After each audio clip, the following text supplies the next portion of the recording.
أسعار العملات اليوم الأربعاء 7 ديسمبر 2022. لكن قبل أن نبدأ لا تنسى الاشتراك وتفعيل الجرس. سجل في البنك الأهلي. سجل الدولار سعر الشراء 24.54 وسعر البيع 24.59. وسجل اليورو سعر الشراء 25.70 وسعر البيع 25.89.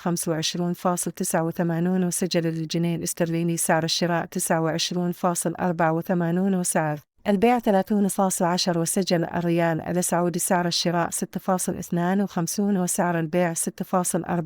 وسجل درهم الإمارات سعر الشراء 6.68 وسعر البيع 6.69. وسجلت أسعار العملات في بنك مصر. سجل الدولار سعر الشراء 24.54 وسعر البيع 24.59. وسجل اليورو سعر الشراء 25.70 وسعر البيع 25.89. وسجل الجنيه الاسترليني سعر الشراء 29.84